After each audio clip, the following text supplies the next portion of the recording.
Aquí.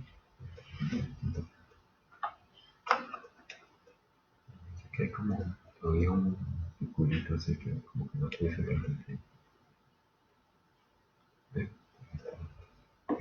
Era como que diga que en vivo, ¿no? Como anoche. Sí, está diciendo. Sí, ahí en vivo.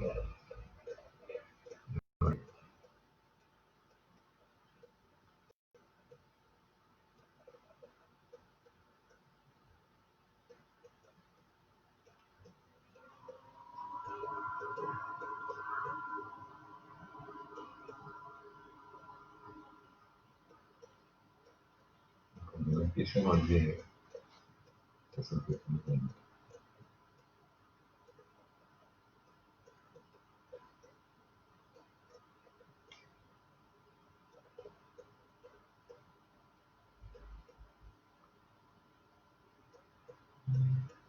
dice que no me está viendo.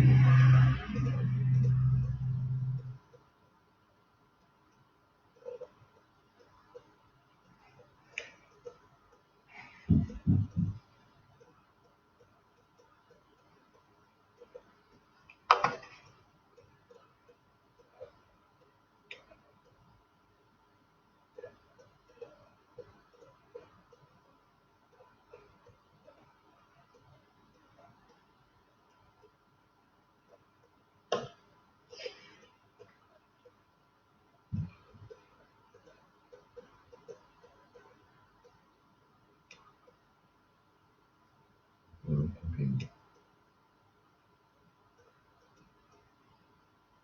Y tenemos que separar.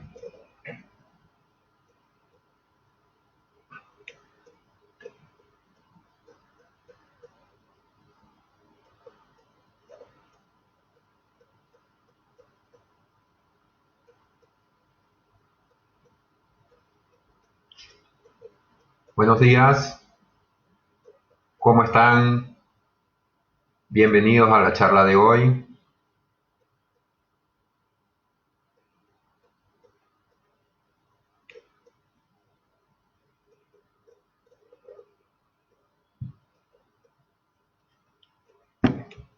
Vamos a esperar unos minutos mientras se conectan algunas otras personas invitadas para esta actividad. Mientras tanto, bueno, quiero agradecer profundamente la invitación que me deparara Fidel, quien tuve la oportunidad de conocer recientemente en algunas charlas de la universidad.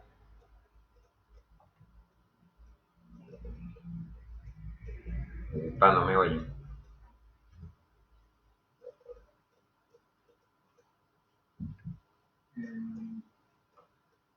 Baja, ¿Qué bajo? baja. No, pero no está aquí. No tengo aquí.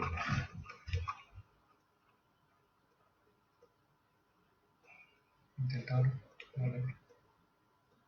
Ok, ahora sí me escuchan.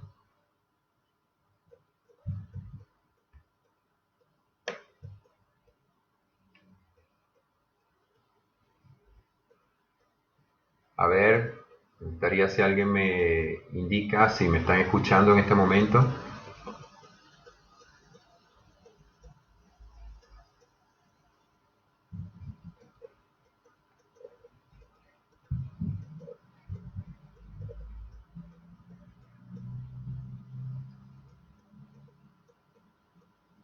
Ok, me indican por acá que ahora sí me escuchan.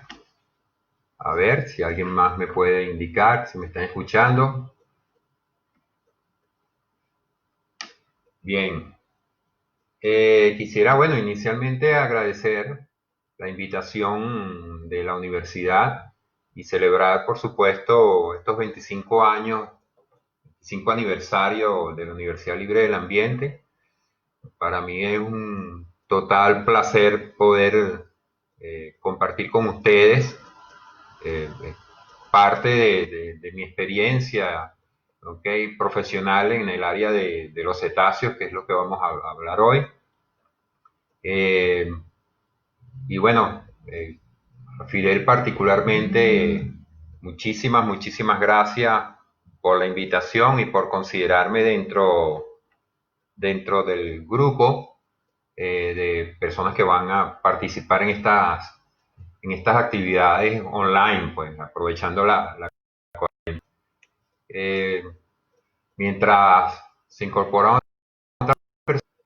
Les comento, presentarme, mi nombre es Luis Bermúdez. Por la tonada, seguramente ya se habrán dado cuenta que no soy argentino, soy venezolano. Tengo 2 años radicado en este maravilloso país, en Córdoba. Eh, y bueno, profesionalmente soy graduado en ciencia y docencia y tengo estudios de posgrado en el área de ciencias ambientales y en manejo de fauna silvestre. eh, Aproximadamente unos 30 años trabajando con fauna silvestre y de aproximadamente unos 20 años tuve la oportunidad de trabajar con cetáceos, ¿no?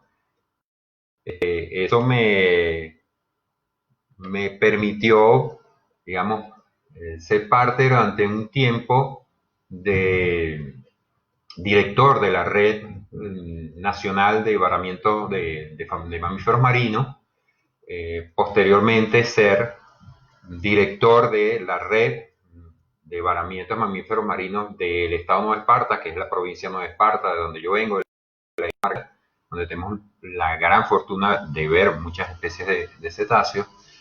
Y posteriormente tuve la oportunidad de trabajar 8 años como director nacional del Centro de Investigación de Cetáceos, donde pude desarrollar más la parte profesional y experiencias directas en campo con los cetáceos, ¿no? Posteriormente, también tuve la oportunidad de ingresar al Ministerio de Ambiente y ser durante un buen tiempo coordinador de conservación ambiental y jefe de la División de Diversidad Biológica.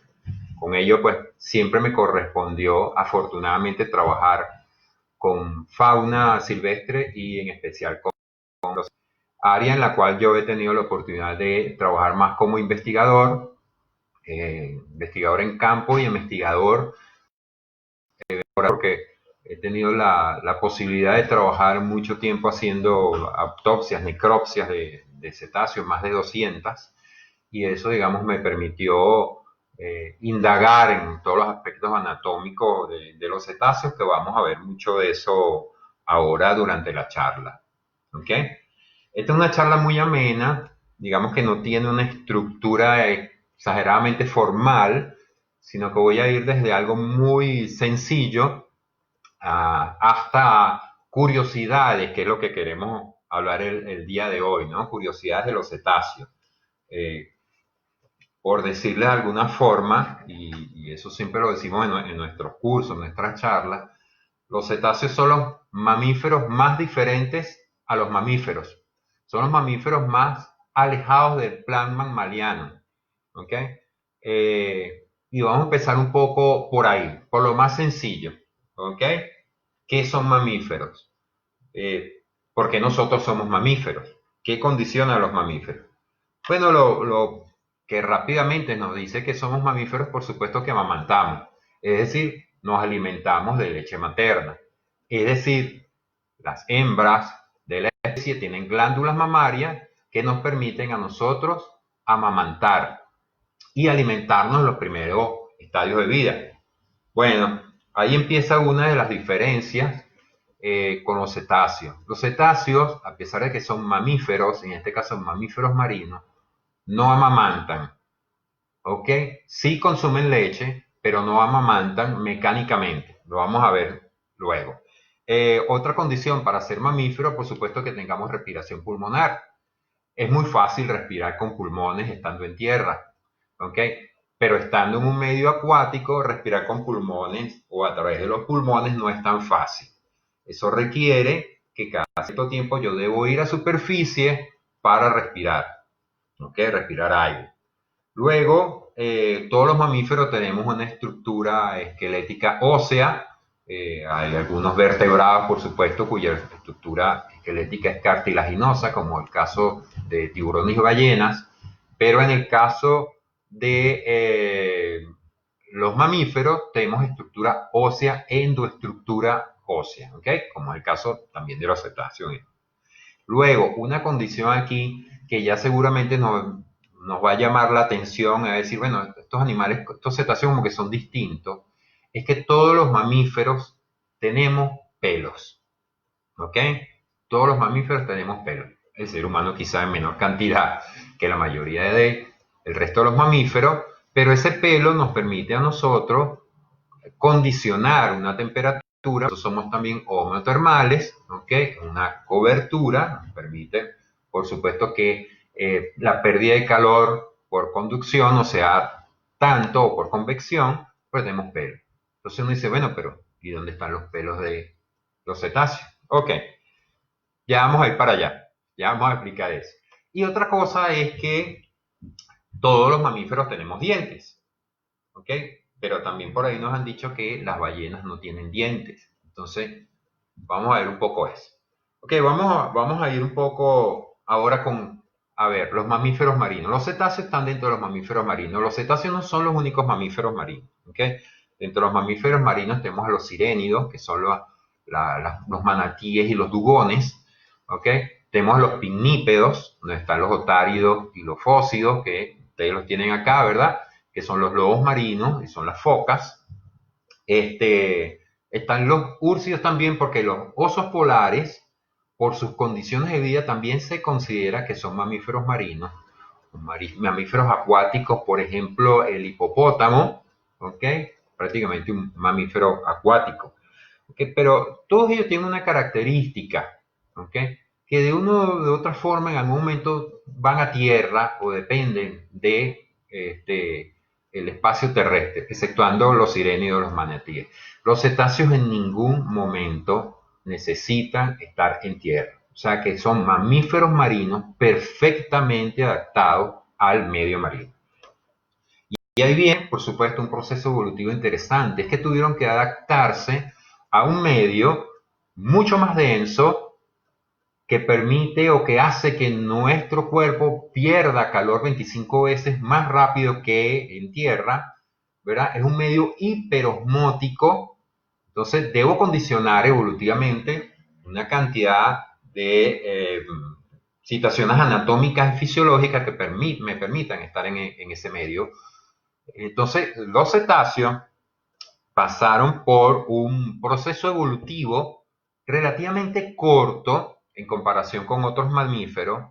Estamos hablando que, digamos, los primeros vestigios de cetáceos los tenemos en el Eoceno y en el Paleoceno.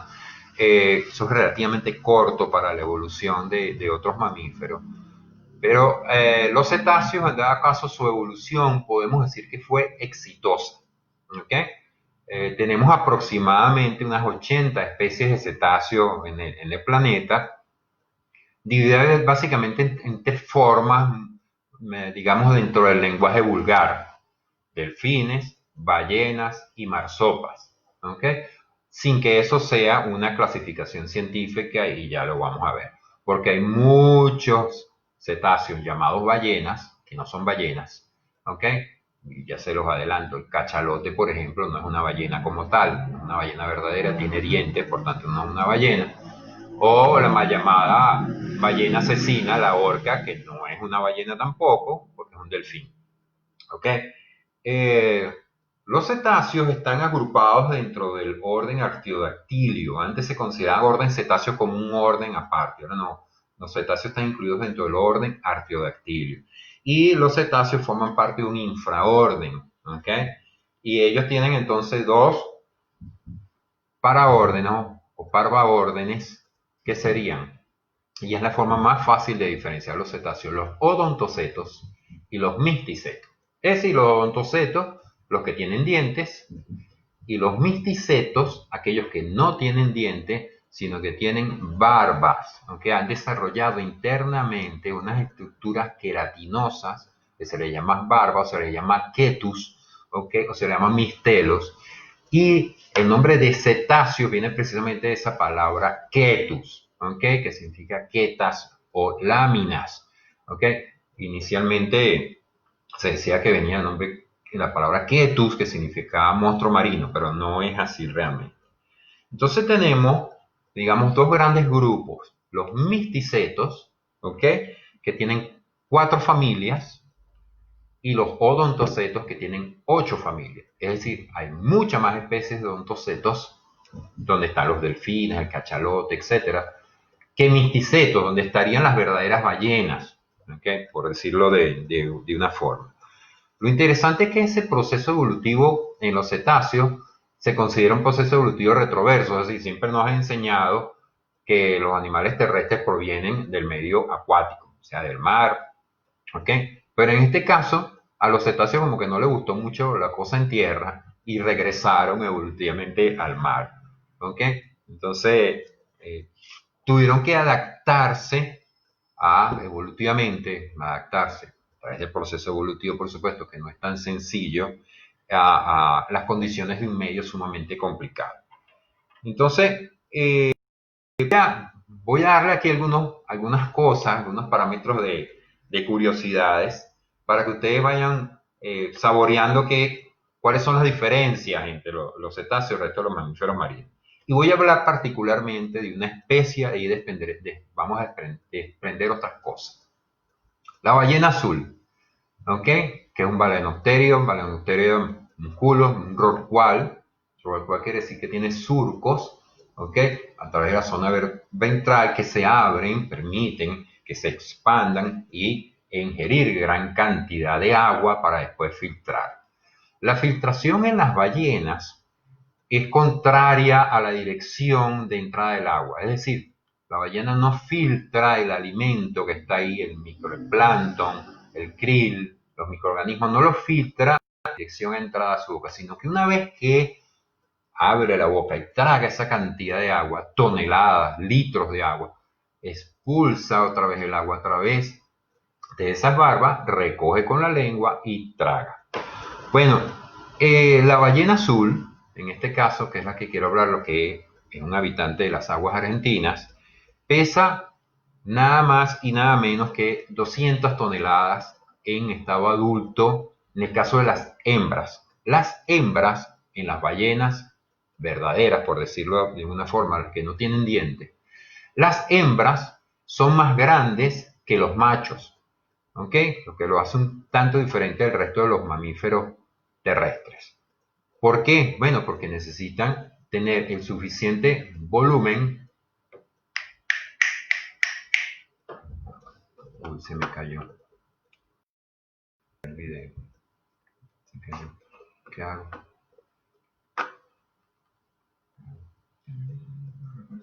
La conexión. No pasa nada.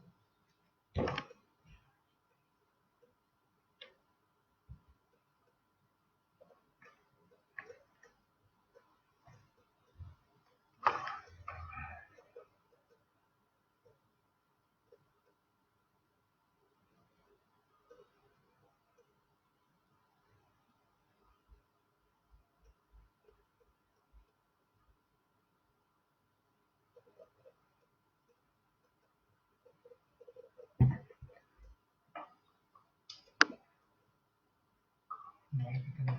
No, es que está bien.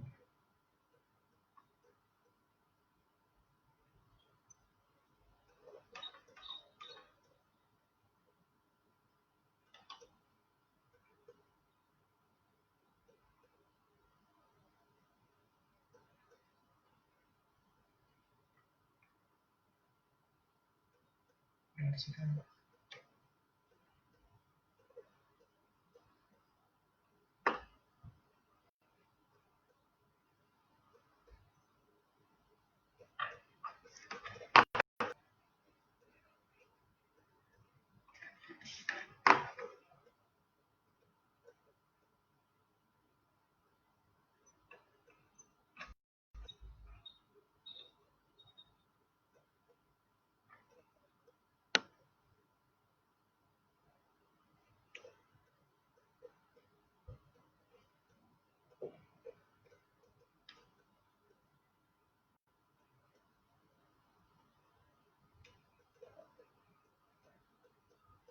No, acá creo que lo dice la verdad. ¿Verdad? Que me dice, ¿no? Que sí.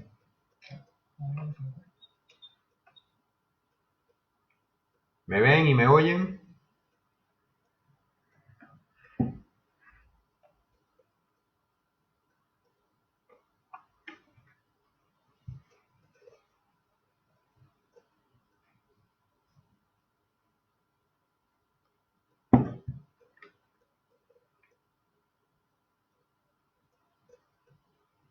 Tuvimos un problema con la transmisión. Quisiera saber si me están oyendo y me están viendo. Ok, perfecto. Yo no me veo en pantalla, pero bueno, vamos a seguir. Perfecto. Estaba hablando entonces de la ballena azul, ¿ok? Que pesan, las hembras son mucho más grandes que los machos, aproximadamente unas 200 toneladas. Cuando estamos hablando de 200 toneladas, hagan un cálculo, ¿ok? Si consideramos que un elefante, ¿ok? Juvenil, entre juvenil y adulto, puede llegar a pesar entre 3 toneladas hasta 5 toneladas y 6 toneladas, estamos hablando que una ballena azul tiene el peso aproximado de 30 elefantes. Bueno, la lengua de la ballena azul, solo la lengua de la ballena azul, pesa toneladas, más en su lengua.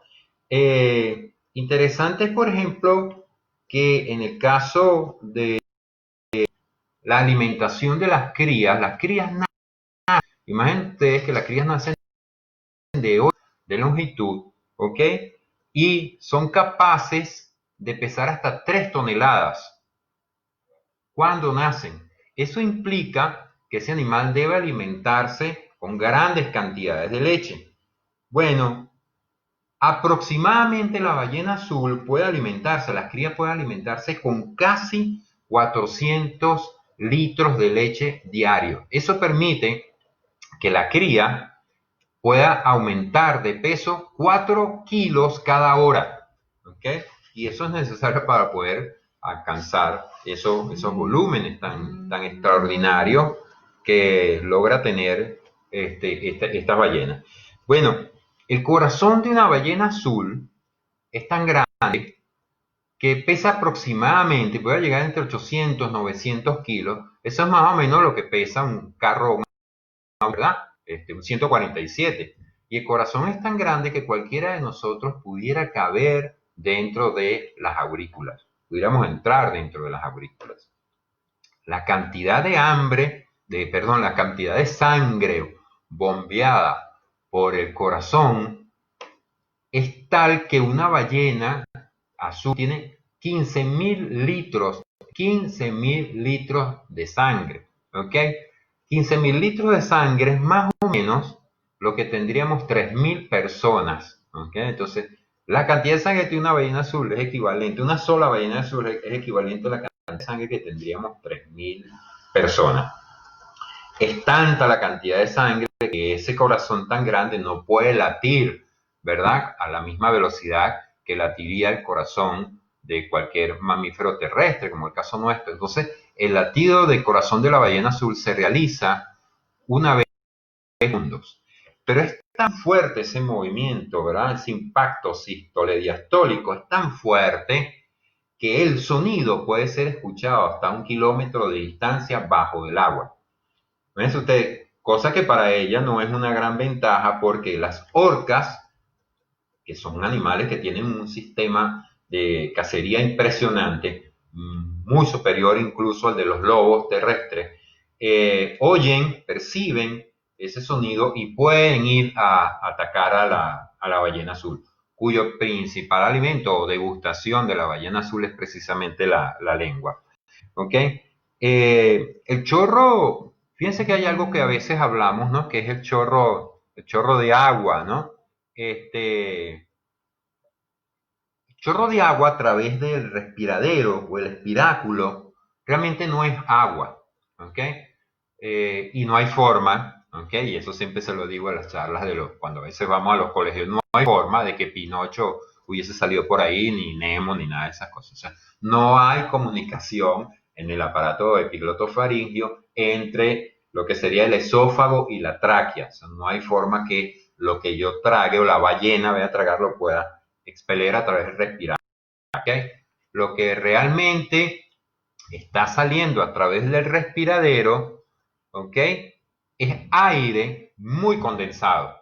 ¿Qué pasa? La ballena retiene aire, ese aire se calienta y cuando sale a la presión que sale inmediatamente choca con el aire frío, se condensa y se ve un chorro. Aparte que encima de la ballena, siempre en el respiráculo, siempre queda una pequeña capa, una película de agua y por supuesto esa película de agua va a salir disparada. ¿Ok? Entonces, por ahí es que se ve ese chorro. Ese chorro incluso nos puede servir en algunos momentos, claro.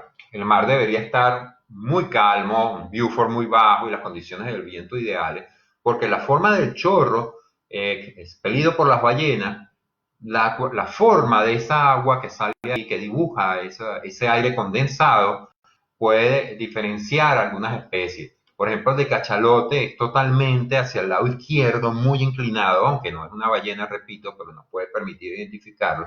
El soplido de la ballena jorobada es acorazonado y el de la ballena azul es como una pirámide invertida. Entonces nos pudiera ayudar en algunos casos. ¿Ok? Pero vamos con lo de amamantar, que les había dicho que los cetáceos no son precisamente animales que amamanten. ¿Qué pasa? Para uno amamantar, fisiológicamente o anatómicamente, mecánicamente necesitaría labios para poder hacer succión, ¿verdad? Y de esa succión, mis labios hacen un arosello con la glándula mamaria y entonces de esa manera, esa succión extrae la leche, que no siempre es tan efectiva en todos los mamíferos, porque si no, no tuviesen que sacarnos los gases, porque todos hacemos, cuando estamos bebés, hacemos aerofagia, ¿no? O sea, tragamos aire en ese momento. Pero si pensamos entonces que los mamíferos terrestres hacen aerofagia, entonces los cetáceos harían hidrofagia, pero hidrofagia de agua salada, ¿ok? Entonces, ahí de agua hiperalina. O sea, ahí la cosa que se complica. Fíjense, entonces los cetáceos no tienen labios, entonces ellos no pueden succionar porque no pueden hacer ese sello mecánico. Entonces lo que hacen es que presionan sobre la glándula mamaria que desapareció, no hay una glándula mamaria, lo que hay es una pequeña hendidura donde dentro hay un protopezón y ahí la cría presiona y por presión, ¿ok? De su hocico contra esa pequeña hendidura, ahí va entonces saliendo la leche. Cuando sale esa leche, por supuesto, como él no tiene labios, no puede sellar, también consume grandes cantidades de agua salada. Entonces eso nos dice que si está en un medio hiperosmótico, debe tener un sistema de osmorregulación muy buena, porque si no, fallaría su sistema renal, ¿okay? Habría una falla renal evidente.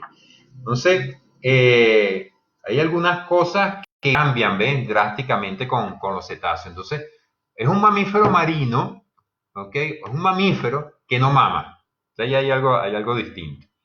Vamos con algunas otras cosas que también mencionamos ahorita de los mamíferos, en línea general. El pelo. Mira, bueno, pero ¿dónde está el pelo en los cetáceos? ¿Dónde está el pelo en los delfines? ¿El pelo dónde están en las ballenas? Cuando están en su desarrollo embrionario, cuando son fetos, ¿okay? Dentro del vientre de la madre, tienen pequeñas vibrisas, ¿okay? Bien sea en la maxila o en la mandíbula, que cuando nacen algunas especies lo conservan, la mayoría lo pierde ya en su estado fetal, cuando nacen los conservan y se pierden al cabo de un tiempo. Hay algunas especies que incluso ya siendo juveniles pudieran tenerlo, ¿okay? Como el caso de Sotalia fluviatili. Y algunas ballenas, no sé si han visto la ballena gris, por ejemplo, en su cabeza tiene algunas protuberancias. Esa protuberancia, ahí estaban los folículos pilosos. Si uno observa, por ejemplo, un delfín nariz de botella, un flipper, ¿ok? Que es el más común, la imagen más común que tenemos los cetáceos, pudiéramos hacer un acercamiento, vamos a ver unos puntitos, ¿ok? Unos poritos, ahí estaban los vellos. Es decir, ellos tuvieron que perder ese pelo porque realmente en un medio acuático, desde el punto de vista hidrodinámico, eso es una mayor ventaja, no tener pelo. Entonces eso implica que si eliminaron el pelambre, ese pelaje, que era lo que permitía a los mamíferos terrestres y algunos mamíferos marinos, en el caso de los pinnípedos, por ejemplo, aislarse de ese medio, tuvieron que o hubo que desarrollar evolutivamente alguna otra condición. Y es que la piel de los cetáceos, tiene una gran capa de tejido adiposo. La piel de los cetáceos tiene tres capas, como tenemos nosotros, ¿verdad? Una ectodermis, una mesodermis o dermis, ¿verdad? Y una hipodermis o endodermis. Pero hay una condición aquí bien diferente. La piel de los cetáceos, lo que uno ve, la piel, eso que uno ve por fuera, es la ectodermis apenas de unos pocos milímetros, muy pocos milímetros.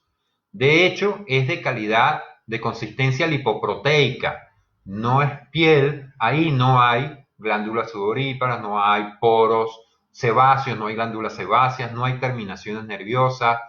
Esa piel es una cobertura lipoproteica que se va cambiando durante el día. Puede cambiarse incluso hasta 12 veces al día. Se va renovando. Sobre todo si hay cambios de pH o cambios de salinidad. O en animales enfermos, o debilitados, esa piel tiende a desprenderse más fácilmente. Puede verse incluso a veces cuando el delfín o el cetáceo avanza que van quedando rastros de esa pequeña película. Después de eso viene un tejido conjuntivo muy fuerte, fibroso, muy duro, donde sí hay terminaciones nerviosas y hay irrigación sanguínea. Es lo que permite, por ejemplo, que se forme la aleta caudal, que está formada en un tejido fibroso muy denso.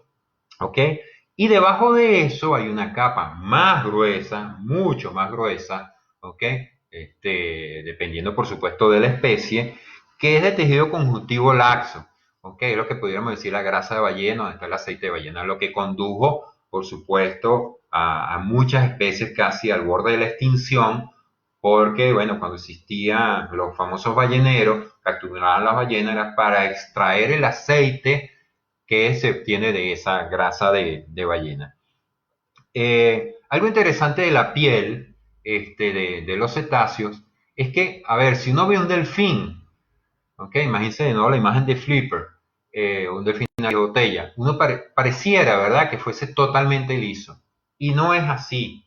El delfín no es liso, la piel no es lisa. Si uno pasara la mano, por la piel del delfín, vas a sentir ciertos pliegues, micropliegues, compramos un viejo disco de acetato y pasáramos la mano sobre el disco de acetato, ¿verdad? O como que agarráramos un resorte largo, ¿verdad? Y vemos que hay pequeñas líneas.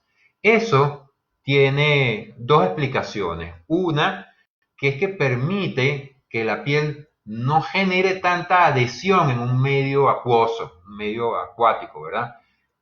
A ver, si yo tengo un vidrio que es sumamente liso, coloco agua y coloco otro vidrio, la adhesión es muy fuerte, me va a costar separarlo, porque son estructuras muy lisas, ¿verdad? Muy planas. Si fuesen corrugadas, pues se despega.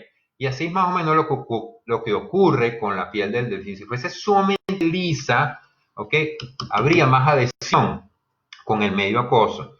Imagínense un esquí, ¿verdad? Esquí sobre hielo, esquí sobre nieve.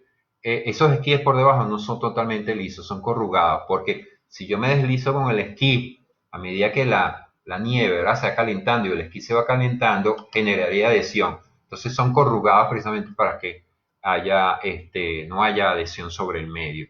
Y otra cosa es que hay unos estudios que permiten entonces señalar que los mecanos receptores que están en la piel funcionan mejor si la piel es corrugosa como la del delfín, si fuese una piel lisa, ¿no? Vamos a otra condición, ¿ok? Me siguen.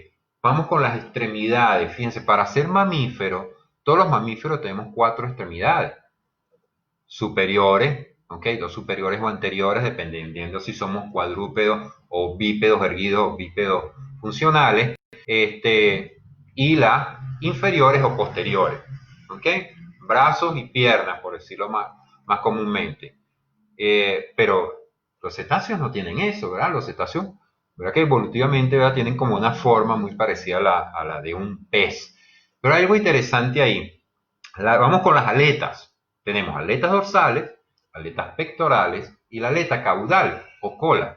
La aleta dorsal es un misterio evolutivo, porque es una aleta que surge aparentemente de un pliegue de la piel con tejido conectivo y con una irrigación sanguínea muy alta. Hay una red maravillosa, una retia miliabilis dentro de esa aleta que permite que las arterias lleven sangre en una dirección y las venas en contracorriente, y eso permite actuar como una especie de radiador de un auto, ¿verdad? Para controlar temperatura. Eso pudiera ser una hipótesis, pero no todos los cetáceos tienen aleta dorsal. La mayoría o la mayoría no, algunas ballenas tienen una aleta dorsal muy pequeña, algunas ballenas no tienen aleta dorsal. Algunos delfines no tienen aleta dorsal, como el Lysodelphis, por ejemplo, no tiene aleta dorsal. Entonces se supone que esa aleta dorsal permite cortar mejor el agua y avanzar a mayor velocidad. Pudiera ser, eso pudiera ser, pero digamos no es del todo una...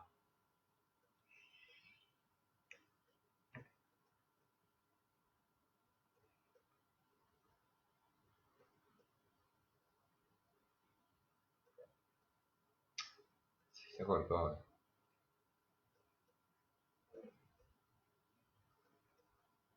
Bueno.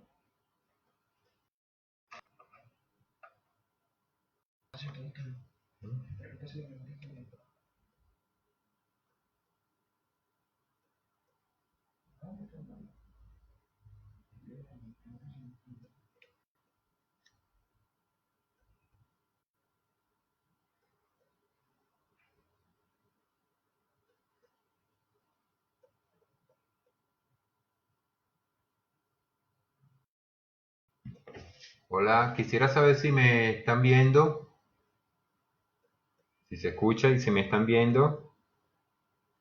Ok, me dicen que sí, que me están viendo por acá. Ok, entonces esa aleta, digamos, tiene esas posibilidades. Esa aleta dorsal es que no tiene hueso. O sea, si nosotros un pez, ¿verdad? Comparando la anatomía, ¿ok? La aleta dorsal de un pez tiene dorsal de los tiburones, ¿verdad? O sea, son aletas verdaderas. En el caso de los cetáceos ahí no hay hueso. Ocurre con algunos como las orcas, ¿verdad? Se ha visto que esa sal tiende a caerse, porque como no hay, ¿ok? A caerse, porque dentro del acuario esa orca no nada a la misma velocidad que nadaría en el agua, ni tiene, ¿ok?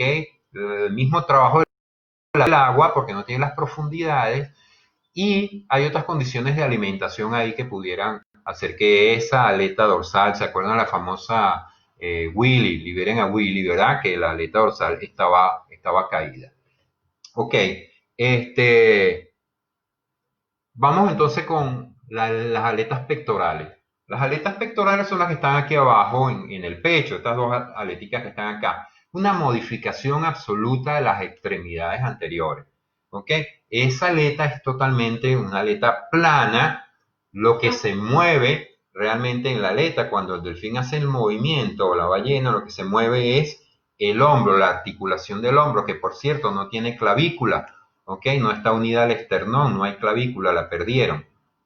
El húmero se acortó, ¿verdad? Un húmero sumamente corto, plano, muy pequeñito. Después el radio también se acortó, ¿ok? Muy, muy pequeño. Y en el caso de los dedos, se alargaron. Es decir, había una hiperfalangia altísima, grandísima. El pulgar prácticamente se pierde y se perdió el índice, pero los demás dedos, ¿ok? Sufrieron un alargamiento extraordinario, que es lo que hace la forma de la aleta realmente. Entonces, cuando el delfín mueve sus aletas pectorales, que es lo que permite controlar la dirección, ¿ok? Y frenar, ¿ok? O avanzar más rápidamente de acuerdo al movimiento de la aleta, realmente lo que mueve es el hombro, ¿ok? Desde ahí, desde la articulación del hombro. Luego tenemos la aleta caudal. La aleta caudal o cola son dos glóbulos de tejido conjuntivo fibroso pero muy denso y tiene la misma característica de la aleta dorsal, es decir, no hay hueso. Por decirlo de una manera, la estructura esquelética del cetáceo termina hasta el coxis, ¿okay? Hasta el sacro nuestro. Se perdieron las piernas, aunque a veces se consiguen unos pequeños huesecitos ahí que son vestigios de lo que eran las piernas. Y después vienen las aletas con dos lóbulos, son alas verdaderas, ¿ok? Es como que yo fuese a hacer el submarinismo, a bucear y me coloco unas alas, es decir, mis huesos terminan hasta mis pies, pero después viene la aleta. En este caso los cetáceos tienen una aleta que viene por decirlo de alguna manera, en comparación de nuestro coxis. Muy fuerte, también tiene una red maravillosa, una irrigación altísima que permite ese intercambio de temperatura con el medio exterior. Una de las cosas interesantes de esa aleta es que para ser movida necesita una gran cantidad de músculos muy fuertes en el pedúnculo caudal, ¿ok? Para que pueda moverse la aleta. Esa aleta caudal no siempre tiene la misma forma, ¿ok? Los lóbulos son diferentes de acuerdo a las especies, a algunas características de cada especie. Incluso el venturi es la forma de desplazamiento del agua, ¿ok? Diferente en cada una de las especies. Por ejemplo, en el caso de las orcas, la aleta, ¿ok? Si la viésemos de perfil, apunta, ¿ok? Hacia abajo como una concavidad, mientras que en muchos delfines es convexa, o sea, si la vemos de perfil es así, ¿ok? Eso depende, el venturi sería, digamos, hacia dónde se desplaza más fácilmente, es decir, yo si tengo esta posición convexa o así, es mucho más fácil desplazarme hacia abajo, hacia arriba necesitaría más potencia, ¿verdad? Y eso depende un poco del estilo de natación, digamos, de cada una de las especies. Pero es interesante esa parte, ¿no? Ok, vamos con otra cosa, el rostro. El rostro de los cetáceos es alargado, a diferencia de la mayoría de los mamíferos terrestres, ¿verdad?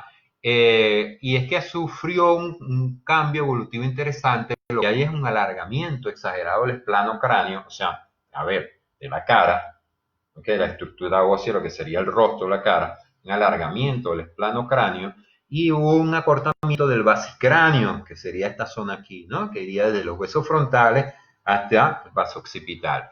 Hay una especie de acortamiento y hay un alargamiento del plano cráneo. En líneas generales, evolutivamente, el cetáceo lo que hizo fue lanzar las narinas hacia la zona superior y alargar, ¿ok? La maxila y la mandíbula. Entonces, quiere decir que hay un cambio ahí en ese rostro.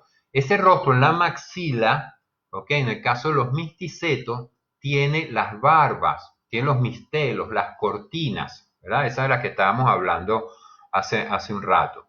Esas son de estructuras queratinosas, con vellosidades de la misma queratina que permite que entonces se recoja ahí la cantidad de elementos filtrados. Por supuesto, ahí siempre hay una microbiota y una macrobiota impresionante dentro de esas barbas. Puedes conseguir cantidades de cosas dentro de esas barbas. Con una sola barba que colectes, puedes hacer una tesis completa de todos los microorganismos que vas a conseguir ahí.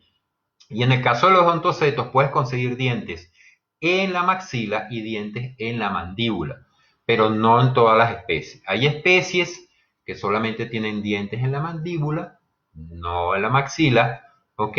Y hay especies que solamente tienen uno que otro diente.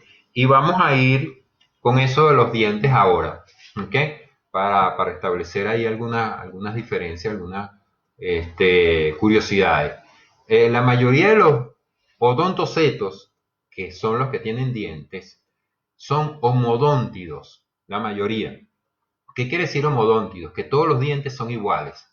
¿Okay? No hay procesos caninos, molares, premolares, incisivos, no. ¿Okay? La mayoría de los dientes, desde que salen de la base mandibular hasta el tip, son idénticos, solo cambian en tamaño. ¿Okay? La mayoría de ellos son cónicos en las especies de los delfínidos. En el caso de las marsopas, los focoénidos, no son cónicos, sino que son redondeados, muy parecidos a los dientes frontales nuestros. Y hay algunos que tienen solamente dos dientes abajo, ¿ok? Que son muy planos, o hay algunos que tienen un solo diente, ¿ok? Como el caso de los monodóntidos, el caso, por ejemplo, de la beluga, ¿ok? O los narvales, que tienen un solo diente. Ese colmillo del narval es un diente, ¿ok? Entonces, ahí hay unas diferencias también. Entonces, son mamíferos que por condición, todos los mamíferos deberían tener dientes, pero fíjense que las ballenas no tienen dientes.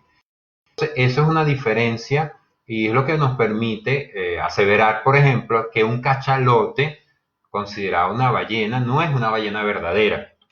Un cachalote en realidad es un fisitérido, es un odontoceto. Tiene dientes en la mandíbula, no tiene dientes en la maxila, pero por el tamaño, ¿ok? Siempre se le considera una ballena. De todas maneras, como le dije al principio, los términos ballenas y delfines no son términos científicos. Eh, el cachalote es Moby Dick, pues, ¿ok? La famosa ballena Moby Dick. Moby Dick digamos, viene de una famosa observación que una vez se hizo de una ballena albina en una isla en Chile, la isla Moca. Entonces, de ahí viene el nombre Mocha Dick, viene Moby Dick. Y otra característica, a ver, para que diferenciemos esto de la ballena que había mencionado hace rato, es lo de la ballena asesina, la orca. La orca no es una ballena, tiene dientes, es un delfín. La orca tiene dientes en la mandíbula y dientes en la maxila. Dientes muy, muy grandes. 4 centímetros de altura, 4 centímetros de separación interdentaria, ¿ok? Con una capacidad molar, de mordida impresionante. Pero hay otra condición aquí de los cetáceos diferente a los mamíferos. La mayoría de los mamíferos utilizamos nuestros dientes para rasgar, ¿verdad?, el alimento y para masticar, generar un bolo antes de empezar la digestión. Los cetáceos que tienen dientes no mastican, ¿ok? Simplemente lo capturan y lo tragan inmediatamente, ¿ok? No hay un proceso de masticación. Entonces, si yo trago el alimento completo, mi sistema digestivo tiene que ser distinto, ¿ok? Y vamos a ir un poco hacia allá ahora. Pero siguiendo con el rostro, como les decía, arriba hay una modificación que fue que las narinas, ¿ok? Se fueron a la zona superior, es decir, la nariz está en la zona superior, pero la nariz como tal se perdió, ¿ok? Y hay una diferencia entre los odontocetos y los misticetos, y vamos aquí otra vez con curiosidades. Los odontocetos, es decir, los que tienen dientes, tienen un solo orificio en el respiradero, pero internamente se bifurca y en el cráneo vamos a ver dos orificios, ¿ok? Y en el caso de los misticetos, vamos a ver dos orificios que después se van uniendo y al final hay una especie de ahí, dependiendo de las especies también, de si es un solo orificio o no. Es decir, en los misticetos están diferenciadas dos narinas perfectamente, en los odontocetos hay una sola abertura. Ahí casualmente es donde están las terminaciones nerviosas más sensibles, los mecanorreceptores más sensibles de los cetáceos. Y tiene una razón muy lógica, que es que ahí debe percibirse los cambios de presión para que cuando esté llegando a superficie, ya el cetáceo, que no está necesariamente viendo la superficie, puede estar viendo hacia abajo, ¿ok?, perciba los cambios de presión para expeler, ¿ok?, ese chorro de aire que, a diferencia del resto de los mamíferos, se hace de manera consciente, es decir, la respiración en los cetáceos no es involuntaria como el caso nuestro. Yo estoy hablando aquí con ustedes y estoy respirando y yo no tengo que pensar que voy a respirar. El caso de los cetáceos es voluntaria, es controlada. Es decir, primero tiene que activarse el hecho de estar fuera del agua, de que los mecanorreceptores se activen para que después yo le dé paso a esa explosión. Y fíjense que a veces no hablo de respiración, sino que es tan fuerte, ¿ok?, que sale ese chorro condensado.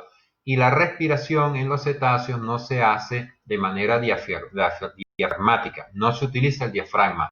Lo que se utiliza es una compresión de la caja torácica, de las costillas, que es tan fuerte que es lo que hace que ese chorro salga a esa velocidad. Imagínense ustedes que es tan fuerte que puede haber una película 2 o 3 centímetros de agua arriba del respiradero y sale, ¿ok? El chorro de agua abre esa película, el chorro de aire que se convierte en agua a veces, se separa esa película y vuelve otra vez a respirar, a inhalar el aire del fin y mucho más rápido que la velocidad de que esa película de agua se cierre. Entonces mete la velocidad, por eso se habla más de explosión, exhalación e inspiración. Ok, otro aspecto interesante de los cetáceos, creo que vamos bien con el tiempo. Otro aspecto interesante de los cetáceos, pudiéramos hablar, realmente esta charla yo la pudiera hacer en 5 horas o en, no sé, en 2 días, porque son cosas tan interesantes y es mi pasión que, bueno, me prolongaría bastante. El dimorfismo sexual, generalmente en la mayoría de los mamíferos terrestres, son los machos los que tienen mayor corpulencia, mayores volúmenes, mayores pesos. En el caso de los cetáceos, las ballenas, es decir, los misticetos, las hembras, son más grandes que los machos. En el caso de los odontocetos, en algunas especies, solo en algunas especies, los machos son bastante más grandes que las hembras. Por ejemplo, el cachalote, el macho es bastante, pero bastante más grande que la hembra. ¿Ok? Diferencias hasta de 8 metros de longitud. En el caso de las orcas, el macho tiene esa gran aleta dorsal que puede llegar a medir hasta 1,50 m, y en caso de las hembras, la aleta dorsal es bastante pequeña. Pero hay otras especies donde sería muy difícil a simple vista diferenciar los sexos. Y vamos entonces, como mencioné lo de los sexos, vamos con una característica del sexo. Y es que una de las cosas para diferenciar un cetáceo, un macho y una hembra, primero no hay glándulas mamarias. Entonces ya por ahí se te hace difícil, se hace complicado. Si pudieras observar la zona ventral con detalle, verías dos orificios paralelos donde estarían los protopezones embuidos. Entonces dirías, ah, eso es una hembra. Pero los órganos genitales del macho no están expuestos, están embuidos también. Entonces no los vas a observar. ¿Ok? Es en el momento de la cópula que sale el pene, un pene sumamente grande. En una ballena gris, un pene de una ballena gris puede llegar a medir hasta 4 metros. ¿Ok? Pero después se produce una retroversión y se guarda otra vez el pene. Y eso tiene una lógica, ¿ok? Porque si no fuese un elemento contrario a la necesidad de la natación violenta que los cetáceos necesitarían para moverse en ese medio mucho más denso. Por ejemplo, hay una anécdota, si ustedes llegaron a ver la serie Flipper, ¿verdad? Que será ese delfín que era más inteligente que cualquier humano, no se veía. En el caso de Flipper, que realmente no fue un Flipper, fueron 25 Flippers que se utilizaron en esa serie, muchos de ellos murieron durante las filmaciones. Todos eran hembras, ¿ok? A pesar de que Flipper se suponía que era un macho, todas eran hembras. Eso tenía una explicación lógica, que era como la mayoría de esas filmaciones se hacían en acuario, evitaban que en alguno de esos saltos no fuese la casualidad de que hubiese una evaginación del pene y cuando pasara la cámara, verás al Flipper con su pene expuesto, cosa que, digamos, a través de la televisión no se iba a ver bonito. Entonces, por supuesto, se utilizaron hembras para la serie de Flipper. ¿Ok? No sé cómo estoy con el tiempo. Si alguien me puede indicar para ver si seguimos un poco o vamos dejando. Hay muchísimas cosas, repito, que pudiéramos seguir ahondando sobre los delfines, sobre los cetáceos, pero voy a tocar una última a lo mejor, que es el sistema nervioso, porque siempre nos preguntan en las charlas, en los cursos, ¿cómo sería la inteligencia de los delfines? Es decir, ¿cómo mido la inteligencia de los delfines? Hay algunos que, digamos que a veces, amantes de los delfines, sugieren que los delfines son más inteligentes que los humanos. Medir la inteligencia es difícil, ¿no?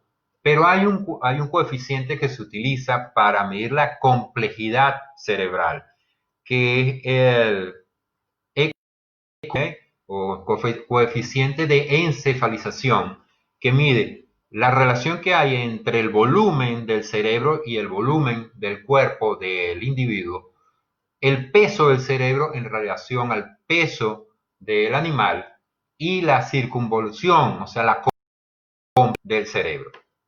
Por supuesto, cuando nosotros hablamos del EQ, de ese coeficiente de encefalización, la especie que tiene el coeficiente de especialización más alto es el humano, con un valor que es de 7.5, ¿okay? Es un radio establecido bajo esas fórmulas que mide 7.5.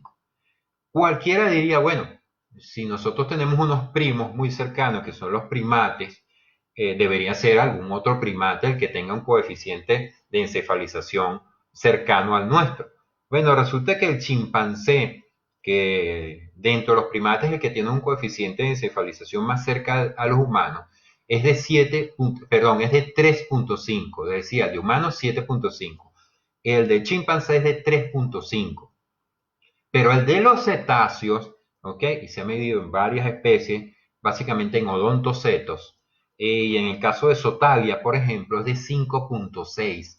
Es decir, desde el punto de vista de la complejidad evolutiva cerebral, de las respuestas entonces del sistema nervioso central con respecto al medio, son los odontocetos los que le siguen al ser humano. ¿Ok? Y las particularidades aquí que le pudiera decir con respecto al sistema nervioso central, y es que la estructura del cerebro de los odontocetos varía un poco la de los misticetos. En el caso de los odontocetos, el cerebelo es mucho más desarrollado que los misticetos. Eso tiene que ver con de ecolocalización. ¿Ok? Los odontocetos, no los misticetos, pueden trabajar con un sonar como lo harían los murciélagos, como lo hacen aparentemente los elefantes y como lo hacen los hipopótamos, que trabajan con la ecolocalización. La gran diferencia es que la ecolocalización de los odontocetos es perfecta, es un éxito. Solamente puede reproducirse artificialmente. Lo único que puede compararse con el nivel de resolución que la ecolocalización de un delfín hace es una máquina de resonancia magnética. ¿Ok? Cuando nosotros nos sometemos a una prueba, un eco de resonancia magnética, ese sonido de altísima frecuencia es capaz de dibujar qué es lo que está internamente en nuestro cuerpo. Bueno, eso mismo lo hace un odontoceto. Puede ver la estructura interna del individuo que tiene enfrente. Eso le permite, por ejemplo, navegar en las noches, le permite, por ejemplo, buscar peces que se esconden en la arena, van pasando, ¿ok? Va emitiendo sus sonidos y, ok, con esto de los sonidos, es que mira, son tantas cosas que quisiera decirle, pero con los sonidos. Los cetáceos no tienen cuerdas vocales, ¿ok? Entonces, cuando ustedes vayan a un acuario o oyen un cetáceo y el cetáceo se sale, el delfín sale y saca la cabeza, cosa que no es una posición natural del delfín, y oyen que el delfín emite esos sonidos, esos sonidos no están saliendo a través de la boca porque no hay cuerdas vocales, están saliendo a través del respiradero, porque en el respiradero hay unos sacos vacíos que se comprimen, ¿ok? Y son los que hacen esos soniditos de alta frecuencia o de baja frecuencia, pero no es a través de las cuerdas vocales. Por eso, si el delfín intentara, ¿okay?, hacer esos sonidos con el agua encima, ese, por ejemplo, el que sale a través del respiradero, sonaría como unas burbujitas, ¿eh? Sonaría como esto. Debajo del agua, el delfín sí puede emitir, ¿okay?, con esos sacos vacíos, algunos sonidos impresionantes, pero realmente impresionantes, que son de altísima frecuencia y es lo que permite que haya una ecolocalización. ¿Qué es la ecolocalización? Emito un sonido a través de una estructura que es el melón, que es la frente, por decirlo así, el rostro.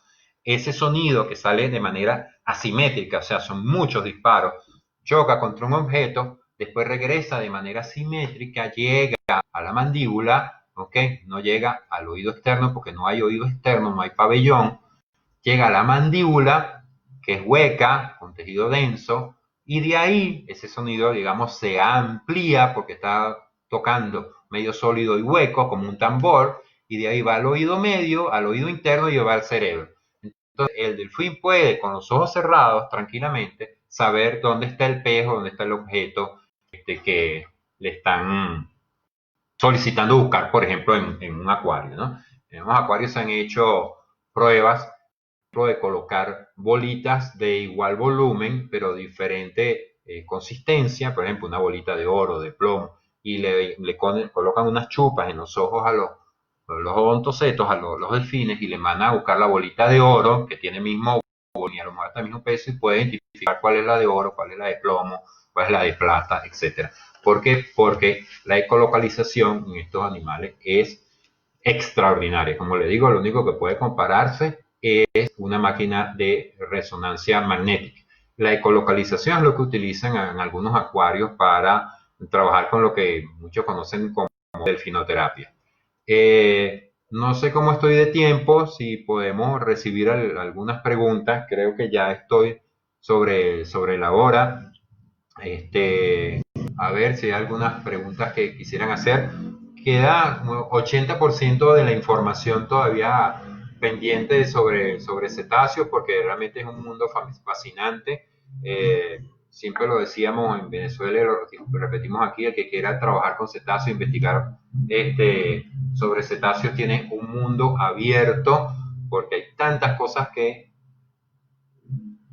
todavía debemos descubrir que, bueno, no necesitamos, eh, digamos, competir con los otros investigadores en esta área porque son muy pocos los investigadores en cetáceos por las dificultades propias de investigar en mar y con animales que nunca están en tierra, exceptuando cuando varan, cuando ocurren los varamientos. Bueno, hemos tenido la oportunidad de trabajar con ellos, pero bien, ahí hemos podido aprender bastante de la parte anatómica. Por ahí me indica que puedo continuar. Bueno, voy a hablar entonces de los ojos. A ver, ¿por qué quiero hablar de los ojos? Porque los mamíferos terrestres, cuando nos introducimos al agua, sobre todo si nos introducimos al mar, que es un medio más denso, inmediatamente nos ocurre una presbicia. Vemos borroso, no vemos nada. ¿Ok? Entonces, ¿qué hacemos nosotros? Bueno, colocamos un visor o una máscara, una luneta, una antiparra, dependiendo del país, como lo llamen. Nosotros en Venezuela lo llamamos visor. Entonces, ¿qué hacemos? Colocar delante de nosotros una estructura transparente plana. ¿Ok? Y nuestro globo, que es esférico, va a permitir entonces que esa estructura plana, la luz que pasa a través de esa estructura plana y después llega a nuestro globo ocular, que es esférico, poder ver debajo del agua. Si entonces yo me quito ese visor, no veo. Entonces, ¿qué han hecho los cetáceos evolutivamente? ¿Qué ocurrió ahí? Bueno, la córnea es totalmente plana, ¿ok? Pero detrás, ¿ok? Que está el iris y todo, es, digamos, un globo ocular tal cual como el resto de los mamíferos terrestres, pero la córnea se hizo plana. Otra cosa es que los cetáceos básicamente tienen visión binocular y en los cerebros, los hemisferios cerebrales están prácticamente separados, es decir, lo que observen con el ojo derecho se está interpretando en el hemisferio izquierdo, lo que observo con el ojo izquierdo se interpreta en el hemisferio derecho. El hemisferio izquierdo en los cetáceos, sobre todo en los odontocetos, se nota claramente que está más desarrollado que el hemisferio derecho. Entonces, la mayoría de las observaciones, los cetáceos, los odontocetos, en este caso los delfines, las hacen con el ojo derecho. ¿Ok? Por eso a veces cuando colocan delfines en acuario empiezan a girar hacia la izquierda, porque la observación con la pareja hacia los ojos derechos, observando los elementos que hay.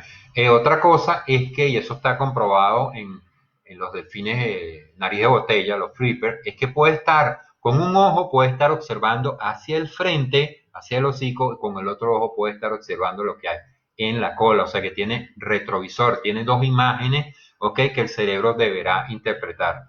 En el hemisferio de ellos termolíticos no hay un quiasma que permita la comunicación real entre la parte izquierda está más desarrollada. Digamos, si vemos el basicráneo, ¿okay? La parte del cráneo, vamos a ver que es totalmente asimétrica. En nuestro caso, digamos, nosotros somos asimétricos, todos, ¿ok? Si nos tomaran una foto del lado derecho y después la pasan al lado izquierdo, vemos que somos distintos. Pero la asimetría de cada uno de nosotros es distinta. Mi asimetría es diferente a la de mi hijo, diferente a la de ustedes. En el caso de los odontocetos, la asimetría tiene algunos patrones. ¿Okay? El cerebro es totalmente asimétrico, todo inclinado hacia el plano izquierdo. Entonces, la visión tiene esa característica. Ellos pueden observar tan bien dentro del agua como fuera del agua. ¿Ok? Pueden observar en los dos medios tranquilamente. No hay ningún problema con eso. Y las noches tienen una gran ventaja, que la retina tiene una estructura, que lo tienen algunos otros mamíferos, que es el tapetum lucidum, que es que con pequeñas cantidades de luz pueden observar a través de la relativamente bien. No se sabe si los cetáceos diferencian los colores al punto como los diferenciamos nosotros, pero se han hecho algunas pruebas de colorimetría y sí hay una diferenciación mientras haya buena luz. ¿Ok? Aparentemente sí hay una diferencia de colores. No hay glándulas lacrimales, pero en algunos cetáceos hay una conjuntiva que emite un líquido viscoso que permite que la córnea se proteja en un medio que es hipersalino, pues, ¿ok? Hiperalino. Con respecto al olfato de los cetáceos, el olfato, digamos, el sentido del olfato se ha perdido totalmente, no hay un bulbo olfativo, quedan en los miticetos, en las ballenas, vestigios de los nervios olfativos, pero en los odontocetos no hay ningún tipo de nervio olfativo ni bulbo olfativo, o sea, los delfines no tienen posibilidades de oler nada. Con respecto al sabor, al gusto, sí hay papilas gustativas en la lengua, pero no tantas como la mayoría de los mamíferos terrestres. Están más espaciadas. Sin embargo, su nivel de percepción de la salinidad es mucho más alta que en el caso nuestro, o sea, 10 veces más alta. Y eso tiene que ver porque, digamos, una forma de percibir las salinidades dentro del agua para diferenciar el medio donde me voy a desenvolver. Salinidades muy bajas, ¿okay? Hipoalinas, para el caso de los cetáceos marinos propiamente, serían contraproducentes, y para aquellos cetáceos que hay algunos de agua dulce y agua salobre, aguas muy hiperalinas serían que harían algunos problemas de osmorregulación. Entonces, una forma de captar la salinidad a través de las papilas gustativas.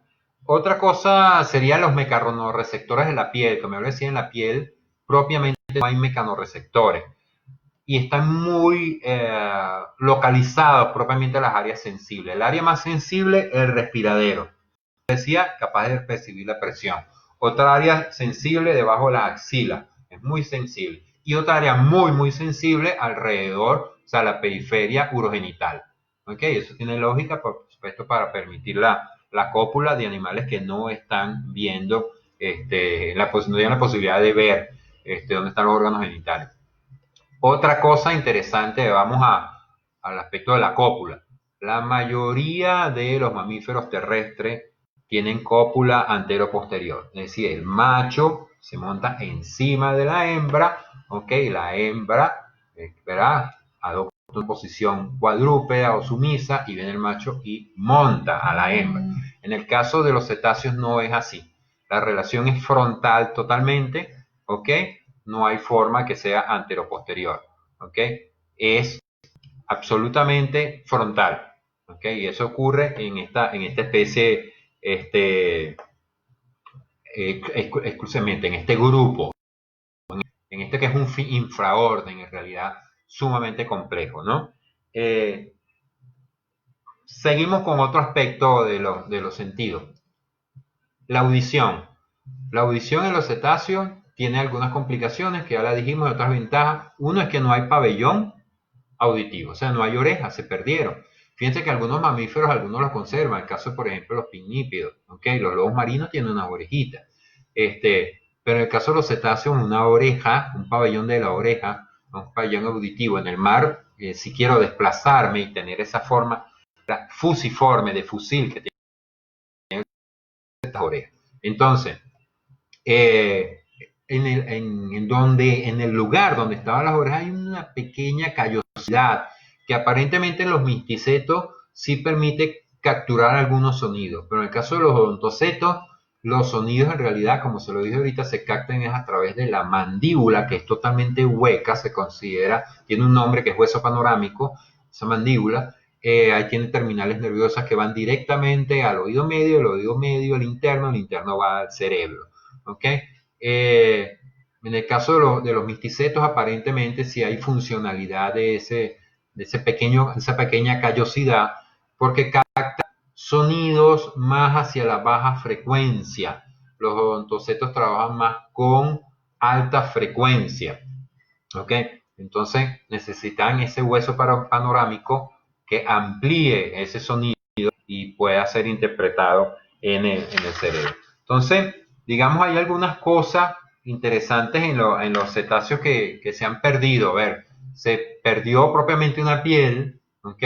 No la hay como tal, pero ya dijimos que sí hay unos pelos. Se perdieron las extremidades, fueron sustituidas en las extremidades anteriores fueron sustituidas por aletas pectorales, se perdieron totalmente las extremidades posteriores o inferiores, pero desarrollaron otras cosas. Entonces desarrollaron esa aleta dorsal, desarrollaron esa aleta caudal que permite que el delfín se desplace. Y aquí voy a hablar un poquito de la natación. La natación en los delfines es diferente a la de los peces. Primero que son oscilaciones horizontales, ¿ok? Perdón, verticales. La de los peces son oscilaciones horizontales. Cuando el pez se desplaza, el pez hace este movimiento, va desplazándose en el agua con movimientos que van desde la cabeza hasta la cola. Cuando ustedes ven desplazándose un delfín, ¿ok? Que es donde más se ha estudiado la natación, más que los misticetos. No se puede tener una gran ballena en un acuario para poder estudiarlo. Realmente ahí se colocan sensores a lo largo del cuerpo. La cabeza prácticamente no se mueve, ¿ok? La cabeza va totalmente recta y empieza a moverse después de la aleta dorsal y ahí empieza el movimiento muy fuerte, muchas oscilaciones en la aleta caudal. Es decir, lo que realmente se mueve, se desplaza es la aleta caudal. Pudiéramos hacer una comparación con un bote. El bote es rígido y tiene una propela.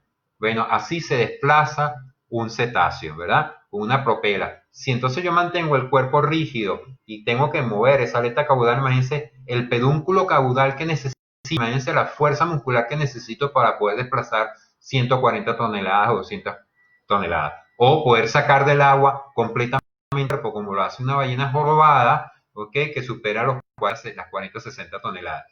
Esa es la fuerza que debo tener ahí. Esta natación, este estilo natatorio, ha sido copiado por el ser humano y en las pruebas de natación con aletas que se hacen en piscina, anteriormente se utilizaban dos aletas y la persona hacía este movimiento con las manos. Ahora no, ahora se busca que esté totalmente rígido, que el cuerpo esté totalmente rígido y que solamente se muevan las aletas, copiando el movimiento, imitando el movimiento de los delfines, que es lo que permite que haya un avance mucho más rápido. Es decir, el cuerpo es una estructura fusiforme, totalmente fusiforme, donde lo que se mueve es la aleta caudal. ¿Ok? Voy a terminar con algunas cositas con respecto al sistema circulatorio, que hay hace rato un poquito con lo de la ballena azul. El sistema circulatorio tiene algunas diferencias también, a pesar que la estructura propiamente es la misma, digamos, el corazón no cambia, la estructura es la misma. La sangre al cerebro no llega como en el resto de los mamíferos terrestres, que lleva a través de las carótidas. En este caso, llega a través de la arteria espinal, ¿ok? Y antes de pasar por la arteria espinal, pasa por una red maravillosa, por una retia miriabilis, que es lo que permite que haya una presión constante de la sangre que llega al cerebro. ¿Por qué?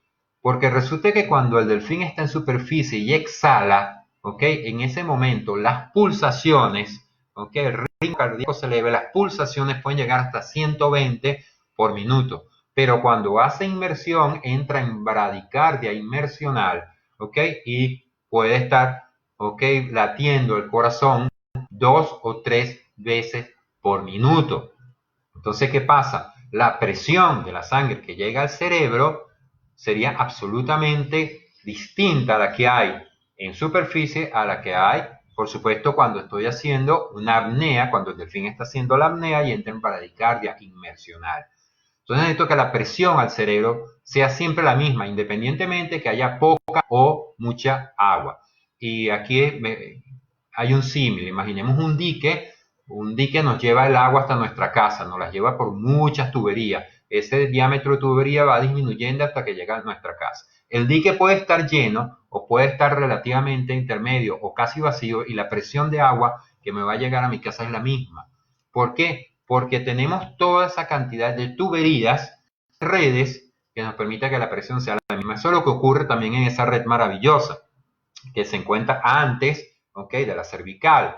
Entonces, ahí en esa zona, la presión que va a llegar al cerebro, al sistema nervioso central, para que el delfín esté despierto, porque ¿qué pasaría? Imagínense ustedes, cuando haga bradicardia dimensional, no hay suficiente sangre al cerebro, no hay oxigenación, el animal pulsaciones de 2 o 3 por minuto, el animal fallecería. Entonces, en este caso se mantiene la presión sobre el cerebro. Otra de las cosas que a veces nos preguntan, ¿cuánto puede resistir un cetáceo bajo el agua? Depende de la especie y depende de lo que quiera hacer. ¿Okay? Se han hecho mediciones impresionantes en cachalotes que pueden durar hasta más de 1 hora debajo del agua, haciendo apnea. Pero generalmente son en especies de hábitos profundos que buscan su alimento en profundidades, pero la mayoría de los cetáceos no buscan el alimento en las profundidades, sino en superficie. Se alimentan de peces o se alimentan de plancton o de macroplancton. Entonces, digamos, la apnea es sumamente corta, es mientras están desplazándose, porque el desplazamiento dentro del agua es mucho más rápido que el desplazamiento fuera del agua. Es decir, un delfín va en el agua y va muy rápido, salta y pierde velocidad, cae, vuelve y otra vez ahí vuelve a agarrar velocidad. ¿Ok? Por eso es que los corredores buscan hacer zancadas cortas para que el pie esté el mayor tiempo posible en el piso y no en el aire, porque ahí perderían velocidad. ¿Ok? Entonces, otra cosa es que cuando hacen bradicardia inmersional, ¿ok?, la sangre, como dijimos, la presión de sangre que llega al cerebro siempre es la misma. Los pulmones, no en el caso de los mamíferos terrestres. En el caso del ser humano, cuando hace grandes apneas en competencia, el pulmón colapsa prácticamente, ¿ok? En este caso los cetáceos no, porque la consistencia del pulmón es diferente, porque el pulmón tiene elastina, tiene colágeno, tiene fibras fibroelásticas que hacen que el pulmón siempre tenga cierta dureza, cierta consistencia. Igual va a colapsar, igual va a sentir esa presión, y cuando ocurre esa presión hay una especie de válvulas, por decirlo de una manera, que sellan el pulmón, ¿ok?, que van a impedir el intercambio de gases con la sangre. Eso para impedir lo que ocurriría en los buceadores, por ejemplo, que es la narcosis nitrogenada, intoxicación por nitrógeno. ¿Okay? En este caso en los cetáceos no ocurre eso. Y otra cosa es que cuando ellos están haciendo bradicardia inmersional, que están a grandes profundidades, pueden aprovechar incluso la molécula de mioglobina que está que es muchísimo más alto. Y otra cosa es el aprovechamiento del oxígeno que está en el aire contenido en los pulmones. Nosotros como seres humanos aprovechamos hasta un 20% del oxígeno que está en esa masa de aire que nosotros, en ese volumen de aire que estamos inhalando. El resto es poco aprovechable el oxígeno, o sea, el oxígeno otra vez lo volvemos a inhalar. En el caso de los cetáceos pueden absorber hasta el 90% del oxígeno, porque la molécula de hemoglobina, ¿okay?, es mucho mayor, la cantidad de hemoglobina en la sangre es un 25% más alta que en el resto de los mamíferos terrestres. Entonces, digamos que el aprovechamiento del oxígeno en la masa de aire que está contenida en los pulmones es altísima, muy eficaz, y en dado caso de fallar, bueno, está la mioglobina muscular, que permite también extraer moléculas de oxígeno del músculo, ¿no? Eh, con respecto a la alimentación, no sé si podemos seguir, si les gustaría que le dé unos tips sobre la alimentación, básicamente sobre el sistema digestivo. El sistema digestivo está compuesto por 3 cámaras estomacales, ¿ok? Ahí alguna semejanza con algunos mamíferos, los rumiantes. Aquí hay 3 cámaras estomacales. La primera cámara estomacal no cumple funciones digestivas propiamente, ¿ok? O sea, no hay intercambio, digamos, una especie de receptáculo del, del alimento donde ocurre fermentación. Ahí a veces hay piedras, huesos, todo eso va ayudando a la fermentación. Después está el segundo estómago, segunda cámara, donde sí ya hay, digamos, actúan las pectinas y todos los ácidos estomacales. Y el último, que es el pilórico, donde ya, bueno, todo el alimento que está ahí es aprovechado. No hay intestino grueso, intestino delgado, no hay, es un solo intestino que mide, termino ya con esta cifra, 10 veces el tamaño del cuerpo. Y entonces, si una ballena azul medía 30 metros, vamos a tener 300 metros de intestino, o sea, 2 campos de fútbol de intestino.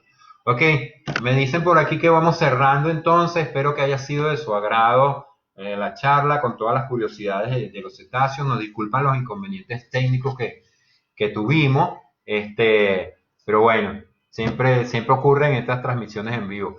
De nuevo, súper agradecido a Fidel y a la universidad.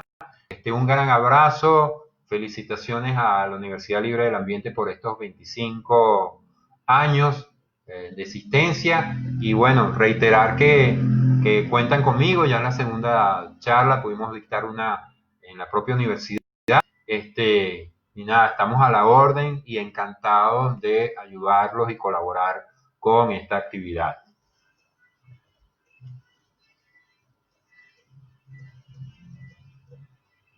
No sé si me llegarían algunas preguntas.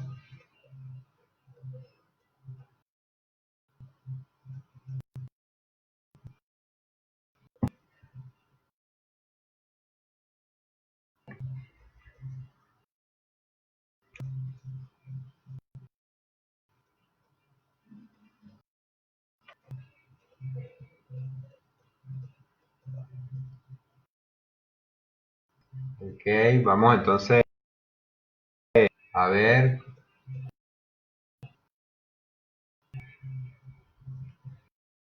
Perfecto. Ok, repito. Si se me cortó en algún momento las transmisiones, pero bueno, creo que pudimos salir adelante con el video. Ok.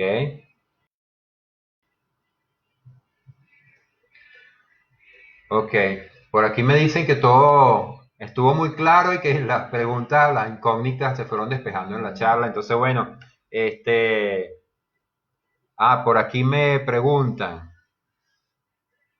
si perciben colores, sí, los sonidos, bueno, lo explicamos, los sonidos que hacen, ¿verdad? Interesante los tics, ¿ok? Entonces, vamos con la charla, agradecido entonces, con el video, con gran colaboración, excelente colaboración, gracias, gracias, gracias.